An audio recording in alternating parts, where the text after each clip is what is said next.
And one more point ఏంటంటే ఇది sales time కాబట్టి అందరూ కూడా డీల్స్ పోస్ట్ చేస్తూ ఉంటారు. ఈ టైంలో కొన్ని వందల డీల్స్ పోస్ట్ చేసి మిమ్మల్ని ఇరిటేట్ చేసి మిమ్మల్ని మ్యూట్ చేసుకునేలా చేస్తూ ఉంటారు. కాబట్టి సో మంది మెజాటిక్ డీల్స్ అని టెలిగ్రామ్ ఛానల్ ఉంది, లింక్ డిస్క్రిప్షన్లో ఇచ్చింటాను. అందరిలాగా నేమ్ పోస్ట్ చేసి మిమ్మల్ని ఇరిటేట్ చేయకుండా అన్మ్యూట్ చేసుకోండి. ఖచ్చితంగా అన్ని కూడా మంచి ఆఫర్స్ పోస్ట్ చేస్తుంటారు. ₹1 ఐఫోన్ వస్తుంది, ₹11 మోటో G85 వస్తుంది చెప్పేసి మిమ్మల్ని నిద్ర మేలుకోమని చెప్పి ఇరిటేట్ చేయను. ఖచ్చితంగా ఏదైనా మంచి ఆఫర్స్ ఉంటే మాత్రం పోస్ట్ చేస్తాను. లింక్ డిస్క్రిప్షన్లో ఇచ్చింటాను, ఒకసారి చెక్ చేసి జాయిన్ అవ్వమని ట్రై చేయండి. రియల్మీ నార్జో 70 టర్బో నేను రివ్యూలకు కూడా OnePlus అని చెప్పాను, దానికి కూడా కొంతమంది నేర్చుకున్నారు. Okay, what ever it is, Realme Narzo 70 turbo దీనికి మన వాళ్ళు ఇచ్చిన హైప్ వేరే లెవెల్ అనమాట. ఎందుకంటే 15,000 దగ్గర మనకి 90 FPS సపోర్ట్తో వస్తున్న ఏకైక స్మార్ట్ ఫోన్, అది కూడా 7000 ప్రాసెసర్తో 90 FPS గేమింగ్ సపోర్ట్ అంటే BGMIలో మాత్రం నెక్స్ట్ లెవెల్ అని చెప్పేసి. బట్ ఇందుకు కొన్ని ఫ్యాక్టర్స్ ఉంది, అది ఎక్కడెక్కడ వర్కౌట్ అవుతుంది, 90 FPS ఎలా ఉందని చెప్పేసి ఇన్ డీటెయిల్గా ఏదో మీకు చెప్తాను. సో ఫస్ట్ అయితే వాళ్ళు ఇచ్చిన హైప్ గురించి మనం మాట్లాడదాం. గేమింగ్ గురించి కానీ ప్రాసెసర్ గురించి కానీ ఇన్ డీటెయిల్గా ఎక్స్ప్లెయిన్ చేస్తాయి ఇప్పుడు ఈ డిపార్ట్మెంట్లో మాత్రం. సో దీంతో వస్తున్న ప్రాసెసర్ చూసుకుంటే మనకి Dimensity 7300 అనే ప్రాసెసర్తో వస్తుంది అనమాట. నథింగ్ బట్ MediaTek వాళ్ళ Dimensity 7300 మనకి CMA ఫోన్ మనం చూసాం కదా, ద సేమ్ ప్రాసెసర్ ఇంత కూడా వస్తుంది అనమాట. బట్ ఇంత మంచి థింగ్ ఏం తెలిసిన UFS 3.1 storage, LPDDR5X RAM use చేశాను అనమాట. అదొక నాకు కొంచెం మంచిగా అనిపించింది. దీన్ని నేను టెస్ట్ చేసినప్పుడు ఆండ్రాయిడ్ స్కోర్స్ చూసుకుంటే మాత్రం ఆల్మోస్ట్ 6,50,000 పైన వస్తుంది అనమాట. ఇది 8GB RAM, 128GB internal storage ఉన్న ఫోన్ అనమాట ఇది. అండ్ 82% అయితే CPU థ్రోట్లింగ్ అనమాట. సో మంచి స్కోర్సే, మంచిగానే ఉంది. CPU థ్రోట్లింగ్ కూడా అంత ఎక్కువ అయితే అవ్వడం లేదనమాట. సో చాలా బాగుంది. Okay, so coming to real time performance గేమింగ్లో ఎలా ఉంది బ్రో అంటే మాత్రం, నేను ఈ ఫోన్ వచ్చిన వన్ డే మాత్రమే నాకు పాత ఈవెంట్ ఉందన్నమాట. మనకి ఓషన్ సంథింగ్ ఏదో పేరు మర్చిపోయాను నేను, నీళ్ళల్లో దూకి ఆడతాం కదా మనము. సో ఆ ఈవెంట్ ఉంది. ఆ ఈవెంట్లో మాత్రం బాగానే పర్ఫామ్ చేసింది, కానీ FPS పెట్టి నేను దాన్ని చూడలేదు. ఓకేనా, బట్ కొత్తగా ఒక ఈవెంట్ వదిలినారు అనమాట, ఈ వ్యాంపైర్స్ వోల్ఫ్ ఈవెంట్ వదిలినారు కదా BGMIలో. సో ఈ ఈవెంట్లో ఆడుతూ ఉంటే మాత్రం 40 FPS 30 FPS కూడా పడిపోతుంది. నాట్ ఓన్లీ నార్జో మాత్రమే కాదు, నాకు రీసెంట్గా నథింగ్ ఫోన్ 2 కూడా 90 FPS సపోర్ట్ ఇచ్చారు అనమాట. సో ఈ ఫోన్లో కూడా నాకు సేమ్ ప్రాబ్లమే ఉంది, ఇంక్లూడింగ్ ఐఫోన్లో కూడా విపరీతమైన ల్యాగ్స్ మనం ఫేస్ చేస్తాం రీసెంట్గా వచ్చిన ఈవెంట్లో. సో మనం ఫోన్ ఇక్కడ తప్పు పట్టలేమన్నమాట, ఆ పాయింట్ మీరు మైండ్లో పెట్టుకోండి. కానీ ఏమంటే కంపేర్ టు నథింగ్ ఫోన్ కావచ్చు, ఐఫోన్ కావచ్చు, మనకి రెండు ఫోన్స్ కంపేర్ చేసుకుంటే కూడా మనకి ఫ్రేమ్స్ అనేది ఈ ప్రాసెసర్లో కొంచెం ఎక్కువ డ్రాప్ అవుతుంది అనమాట. ఫర్ ఎగ్జాంపుల్ దీంతో మనకి 50 FPS డ్రాప్ అయిపోతూ ఉంటే దీంతో మనకి 30 FPS 40 FPS డ్రాప్ అయిపోతుంది అనమాట గేమ్ ఆడేటప్పుడు. ఎప్పుడైతే మనము ఎక్కువ మంది ల్యాండ్ అవుతారు కదా, వ్యాంపైర్ హౌస్ ఉంది కదా, సో అక్కడ ఎక్కువ మనకి ఫ్రేమ్ అయితే మీరు నోటీస్ చేస్తారనమాట. అక్కడి నుంచి మీరు బయట వచ్చేసిన తర్వాత మళ్ళీ బాగానే ఉంది, 70 to 80 FPS మధ్యలో బాగానే అవుతుంది అనమాట. ఇది నేను గేమ్ ఆడినప్పుడు నాకు ఎక్స్పీరియన్స్. ఓకేనా, ఇది కాకుండా నార్మల్ మోడ్ పెట్టి ఆడితే మాత్రం బాగానే ఉంది బా, 80 FPS నుంచి 90 FPS మధ్యలో మీకు వేరే అవుతూ ఉంటుంది. కొన్నిసార్లు మాత్రం ఎనిమీస్ ఎక్కువ ఉంటే మాత్రం మనకి 70 FPS లోపల కూడా పడిపోతుంది అనమాట. కానీ నేను ఒకటే చెప్తానంటే మాత్రం 15,000 దగ్గర మాత్రం చాలా మంచి గేమింగ్ ఎక్స్పీరియన్స్. ఆ 90 FPS అనేది మాత్రం ఒక జిమ్మిక్కే, కానీ 90 FPS మీరు అసలు కంటిన్యూస్గా అంటే ఫ్లాగ్షిప్ ప్రాసెసర్లో వచ్చే 90 FPS ఈ ఫోన్లో వచ్చే 90 FPS మేక్స్ డిఫరెన్స్. ఖచ్చితంగా డిఫరెన్స్ మీరు నోటీస్ చేస్తారు, అది మీరు మైండ్లో పెట్టుకోండి. ఇది 90 FPS ఉంది, 90 FPS సంకలు వద్దుకున్నారంటే మాత్రం దెబ్బడిపోతారు. ఓకేనా, కానీ మంచి గేమింగ్ ఎక్స్పీరియన్స్ 15,000 దగ్గర మాత్రం చాలా మంచిగా అనిపించింది. అసలు ఈ ప్రైస్ బ్రాకెట్లో ఇంత మంచి గేమింగ్ ఎక్స్పీరియన్స్ మాత్రం నాకు చాలా సాటిస్ఫాక్షన్ ఇచ్చింది అనమాట. దాంతో ఎటువంటి డౌట్ అయితే లేదు. సో గేమింగ్ ఎక్స్పీరియన్స్ నేను ఆడేటప్పుడు మాత్రం 1 hour 1.5 hour ఆడుతూ ఉంటే కూడా టెంపరేచర్స్ 39, 40 నాకు మ్యాక్స్ పైన రిజిస్టర్ అయింది. దానిపైన అయితే టెంపరేచర్ కూడా వెళ్ళలేదన్నమాట. నేను ఏసీ ఆఫ్ చేసుకొని ఆడినాను, ఏసీ ఆన్ చేసుకొని ఆడినా కూడా 40 degreesకి అయితే ఎక్కువ అయితే వెళ్ళలేదని మనం చెప్పుకోవచ్చు. Coming to normal day to life use చేసేటప్పుడు వాట్సాప్ కానీ ఇన్స్టాగ్రామ్ ఇవి కానీ యూస్ చేసేటప్పుడు కానీ ఒకటి నాకు కొంచెం అనాయంగా అనిపించింది. అన్ని యాప్స్ బాగా హ్యాండిల్ చేస్తుంది, కానీ యూట్యూబ్ అయితే విపరీతమైన ల్యాగ్స్, అదొక్కటి నేను ఎక్కువ నోటీస్ చేశాను.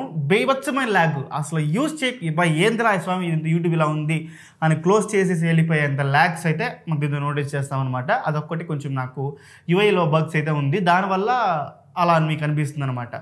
అపార్ట్ ఫ్రమ్ దట్ ప్రాసెస్ డిపార్ట్మెంట్లో మాత్రం నిజంగా దే నెయిల్డ్ ఇట్. చాలా బాగుంది. టెంపరేచర్ విషయంలో కానీ, పర్ఫార్మెన్స్ డిపార్ట్మెంట్లో కానీ, అన్ని డిపార్ట్మెంట్లో కూడా సరే గేమింగ్లో 90 FPS అనేది మాత్రం ఒక గిమ్మికే. అది ఎప్పుడో ఒకసారి వచ్చి వెళ్తుంది, కానీ అది కాన్స్టెంట్గా మనకైతే మెయింటైన్ అవ్వదు. ఆ పాయింట్ మీరు మైండ్లో పెట్టుకోండి. కానీ 15,000 దగ్గర ఈ ఫోన్ కొట్టే గేమింగ్ ఎక్స్పీరియన్స్ అయితే మాత్రం ఏది లేదని చెప్తాను, అది మాత్రం. నెక్స్ట్ కమింగ్ డిస్ప్లే డిపార్ట్మెంట్, ఈ ఫోన్లో మనకి 6.7 inches full HD AMOLED display ఇస్తున్నారు అనమాట. డిస్ప్లే మాత్రం ఎక్సలెంట్గా ఉంది, చాలా బాగుంది. కలర్ సెక్షన్లో కానీ everything looks fine, looks great. నాకు ఎటువంటి ప్రాబ్లం అయితే అనిపించలేదు. బట్ ఈ అవుట్డోర్ తీసుకెళ్ళినప్పుడు మాత్రం ఇంకొంచెం బ్రైట్నెస్ ఇచ్చితే బాగుండేమో అని ఒక ఫీలింగ్ అయితే మీకు అనిపిస్తుంది అనమాట. బట్ ఇంకోటి ఏం తెలుస్తున్నా, నాకు CMF ఫోన్ 1 కన్నా ఇది కొంచెం బ్రైటర్గా అనిపించింది. ఒక బ్రైటర్ సైడ్ అయితే ఉందన్నమాట compare to CMF phone 1. And యూట్యూబ్లో కూడా మనకి 4K వీడియో ప్లేబ్యాక్ అయితే వర్క్ అవుతుంది, అండ్ HDR పర్ఫార్మెన్స్ కూడా వస్తుంది అనమాట. కానీ కొన్నిసార్లు ఏమవుతుంది తెలుసిన, ఆ 4K వీడియో మీరు ఆన్ చేసినప్పుడు సమ్ టైమ్స్ స్టక్ అవుతానంటే అనిపిస్తుంది అనమాట. ఎప్పుడో రేర్గా అలా నేను గమనించాను. 4K వీడియో ప్లేబ్యాక్లో మాత్రం అది ఏమైనా బగ్ ఉండొచ్చు. యూట్యూబే కొంచెం బగ్గీగా ఉంది ఫోన్లో. సో డిస్ప్లే డిపార్ట్మెంట్లో మాత్రం 120 Hz రీఫ్రెష్ చూసుకోవచ్చు, కానీ in display finger print censor కానీ ఇవన్నీ కూడా ఎక్సలెంట్ వర్క్ అవుతుంది. ఆ అవుట్డోర్లో మాత్రం కొంచెం బ్రైట్నెస్ ఇచ్చింటే బాగుంది అనిపించింది. అపార్ట్ ఫ్రమ్ దట్ నా డిస్ప్లేలో ఎటువంటి కంప్లైంట్స్ అయితే లేవనిపించింది. నెక్స్ట్ కెమెరా డిపార్ట్మెంట్ చూసుకుంటే దీంతో మనకి back side main camera 50 megapixel main camera, 2 megapixel depth సెన్సార్తో వస్తుంది అనమాట. ఏదైతే ఉందో మెయిన్ కెమెరాలో దాంతో మనకి ఆప్టికల్ ఇమేజ్ స్టెబిలైజేషన్ తెలియదనమాట, ఓన్లీ ఎలక్ట్రానిక్ ఇమేజ్ స్టెబిలైజేషన్ మాత్రం ఉంటుంది. సో దాని నుంచి నేను వీడియో తీసినప్పుడు మాత్రం 4K 30 వీడియో రికార్డ్ చేసుకోవచ్చు అనమాట మెయిన్ కెమెరా నుంచి. బాగుంది, కానీ కొంచెం షేక్ చేసినా కూడా మనకి షేకీగా ఉంది ఫుటేజ్ అయితే మాత్రం. But okay, optical image stabilisation లేదు కాబట్టి ఆ ఎలక్ట్రానిక్ ఇమేజ్ స్టెబిలైజేషన్ కూడా మనకి 1080pలో మాత్రం ఇంప్లిమెంట్ చేశారు. 4Kలో అయితే మాత్రం ఆ ఎలక్ట్రానిక్ ఇమేజ్ స్టెబిలైజేషన్ కూడా లేదని చెప్పుకోవచ్చు. And coming to front camera 16 megapixel front camera ఇస్తున్నారు. సో ఇది కూడా డే టైంలో మాత్రం మంచి వీడియో క్యాపబిలిటీసే ఉంది. బ్యాక్ కెమెరా కూడా సరే, వీడియో క్యాపబిలిటీస్లో కూడా సరే, రెండు కెమెరాలు కూడా డే టైంలో బాగుంది, కానీ నైట్ టైంలో యావరేజ్గానే పర్ఫార్మ్ చేస్తుంది. ఈ ప్రైస్ బ్యాకెట్లో మన కెమెరాస్ ఎక్కువ ఎక్స్పెక్ట్ చేయలేమన్నమాట. Okay, coming to photos department, ఇది కదా మనకి మెయిన్గా వచ్చేది. So back side main camera ఇచ్చే ఫోటోలు తీసినప్పుడు మాత్రం డే టైంలో చాలా మంచి ఫోటోస్ క్యాప్చర్ చేస్తుంది. ఈ ప్రైస్ బ్యాకెట్లో మాత్రం చాలా మంచి ఫోటోస్ అని చెప్పుకోవచ్చు. కలర్స్లో కానీ, డైనమిక్ రేంజ్లో కానీ, HDR పర్ఫార్మెన్స్ కానీ, హైలైట్స్లో కానీ ఎవ్రీథింగ్ లుక్స్ ఫైన్. నాకైతే పెద్ద ప్రాబ్లం అనిపించలేదు. అంటే నేను ప్రైస్ టు పర్ఫార్మెన్స్ చెప్తున్నా, మళ్ళీ ఇది తోపు అనుకోవద్దండి. సో ఆ ప్రైస్ ప్యాకెట్లో మాత్రం చాలా మంచిగా పర్ఫార్మ్ చేసింది. ఫ్రంట్ కెమెరా కూడా ఓకే, మంచి యావరేజ్గా పర్ఫార్మ్ చేసింది డే టైంలో మాత్రం. బట్ నైట్ టైంలో ఆబ్వియస్లీ నాయిస్ గమనిస్తారు, ఎందుకంటే బడ్జెట్లో వస్తున్న ప్రోసెసర్, ఇది బడ్జెట్లో వస్తున్న కెమెరాస్ కాబట్టి.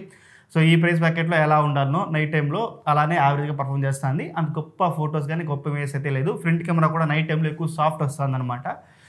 ఓకేగా ఉంది. సో ఇది కెమెరా డిపార్ట్మెంట్ చెప్పంటే మాత్రం మంచి ఫొటోస్, మంచి వీడియోస్ అయితే మీరు క్యాప్చర్ చేసుకోవచ్చు. ఈ ప్రైస్ ప్యాకెట్లో ఎలా ఉండాలో అన్ని ఫోన్స్ దానికైనా బాగా ఉందని చెప్పుకోవచ్చు. నెక్స్ట్ కమింగ్ బ్యాటరీ డిపార్ట్మెంట్, ఈ ఫోన్లో మనకి 5000 mAh బ్యాటరీ వస్తుంది. దాని ఛార్జర్కి 45 వాట్ ఛార్జర్ మన బాక్స్లో ఇంక్లూడ్ చేస్తున్నారు అనమాట. దీని నుంచి నేను ఛార్జింగ్ పెట్టినప్పుడు ఆల్మోస్ట్ ఒక 1 అవర్ నుంచి ఒక 1 అవర్ 10 minutes మధ్యలో అయితే మనకి ఫుల్ ఛార్జ్ అయితే ఫోన్ అవుతుంది.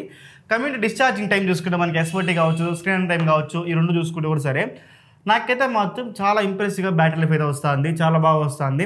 బ్యాటరీ లైఫ్లో మాత్రం ఎటువంటి ప్రాబ్లం లేదు. అరౌండ్ ఒక 7 hours పైన వస్తుంది మనకి స్క్రీన్ టైం చూసుకుంటే కూడా. సో గేమింగ్ ఆడినప్పుడు ఆ 7 hours అనేది 6 to 5 hours మధ్యలో తగ్గుతుంది, ఎందుకంటే మనం హెవీగా గేమ్ ఆడతాం కాబట్టి, ప్రాసెసర్ హెవీగా యూస్ చేస్తాం కాబట్టి అలా అనుకోవచ్చు అనమాట. బట్ నార్మల్గా యూస్ చేస్తే మాత్రం అబౌవ్ 7 hours అయితే మాత్రం మనకు వస్తుందని చెప్పుకోవచ్చు. Next coming to audio department, ఈ ఫోన్లో మనకి డ్యూయల్ స్టీరియో స్పీకర్స్ అయితే ఆఫర్ చేస్తున్నాను అనమాట. దీన్ని నేను విన్నప్పుడు మాత్రం నాకు రీసెంట్గా నేను IQ Z9s and Z9s Pro review చేశాను అనమాట. Z9s Pro మాత్రం రివ్యూ చేశాను. One of the worst speakers quality ever. నేను ఇయర్లోనే రివ్యూ చేసిన స్పీకర్స్ అన్నింటిలో పోల్చుకుంటే IQ Z9s Proలో మాత్రం వరస్ట్ అని చెప్పుకోవచ్చు. దానికన్నా కూడా ఈ ఫోన్లో బెటర్గా ఉంది ఆడియో డిపార్ట్మెంట్లో. సో నాకు చాలా మంచిగా అనిపించింది. ఆడియోలో ఇది కొంచెం బెటర్గా అనిపించింది. ఎటువంటి ప్రాబ్లం అయితే మనకి స్పీకర్స్లో మాత్రం లేదని చెప్పుకోవచ్చు. ఆబ్వియస్లీ మనకి ఇది గేమింగ్ ఫోన్ కాబట్టి దీనికి 3.5 హెడ్ఫోన్ జాక్ ఇచ్చారు. సో దీని నుంచి మీరు జీరో లేటెన్సీతో మనం హెడ్ఫోన్ జాక్ పెట్టుకొని గేమింగ్ అయితే మనం ఆడుకోవచ్చు అనమాట. ఓకే, ఇది ఒక అడ్వాంటేజ్ ఈ ఫోన్కి. అండ్ ఇంకోటి OS డిపార్ట్మెంట్, ఈ ఫోన్ ఎక్కడి నుంచి ఎడదబ్బారంటే ఈ OS డిపార్ట్మెంట్ మనం చెప్పుకోవచ్చు అనమాట. ఇది కలర్ OSతో వస్తుంది, రియల్మీ కదా, కలర్ OSతో వస్తుంది. వాళ్ళు రియల్మీ UI అన్నా కూడా కలర్ OS ఇది. Android 14తో వస్తుంది అనమాట. మోస్ట్ ప్రాబ్లీ నెక్స్ట్ ఒక 2 ఏళ్ళు అయితే మనకు అప్డేట్తో రావచ్చు ఈ ఫోన్కి. వాళ్ళు ఎక్కడ మెన్షన్ చేయలేదు ఎన్ని ఏళ్ళు అని చెప్పేసి. చాలా ఎక్కువ ఉంది మనకి బ్లోటేర్ మాత్రం. అసలు ఆ యాప్స్ కానీ, సజెషన్స్ కానీ, రికమెండేషన్స్ అని, నోటిఫికేషన్స్ అని, బగ్స్, బ్లోట్వేర్స్, గేమ్స్ అని అవి ఇవి అట్టే ఫుల్గా లోడ్ చేసి ఇచ్చినారనమాట. నువ్వు ఏది ఇన్స్టాల్ చేసిన అవసరమే లేదు, అన్ని లోడ్ చేసి ఇచ్చారు దీంతో. సో అది మాత్రం చాలా వర్స్ట్ ఎక్స్పీరియన్స్. సో UIలో మాత్రం మీరు అన్ని ఇన్స్టాల్ చేసుకోండి. పెద్దవాళ్ళకి ఎవరికైనా ఫోన్ కొనిచ్చేలా ఉంటే కూడా ఇవన్నీ అన్ఇన్స్టాల్ చేసి, ఇవన్నీ నోటిఫికేషన్స్ కూడా డిసేబుల్ చేసి ఇచ్చినారంటే బెటర్గా ఉంటుందని నా opinion. So Realme please look in to that.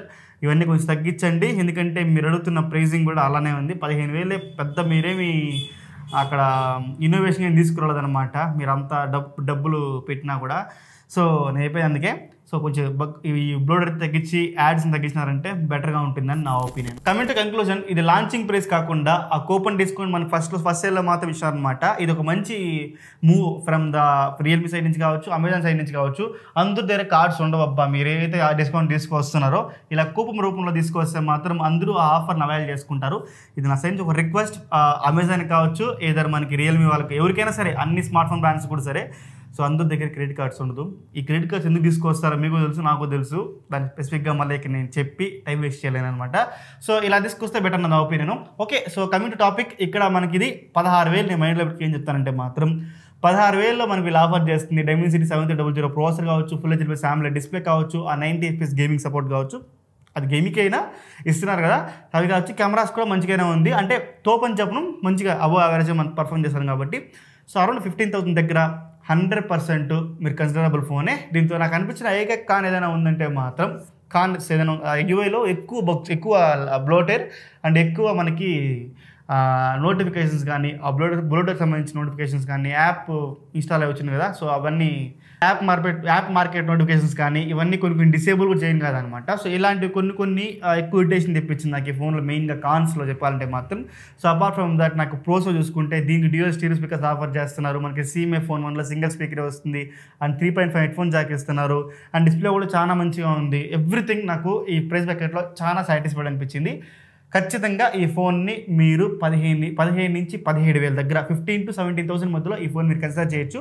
One and only phone అని చెప్పను, బట్ మీ లిస్ట్లో ఈ ఫోన్ అయితే ఖచ్చితంగా ఇంక్లూడ్ చేసుకోవచ్చు అని చెప్పి. I hope Realme Narzo 70 turbo గురించి ఇన్ డీటెయిల్ ఎక్స్ప్లెయిన్ చేస్తాను అనుకుంటున్నా. ఇంకేం డౌట్స్ ఉంటే కూడా కింద కమెంట్స్ మెన్షన్ చేయండి.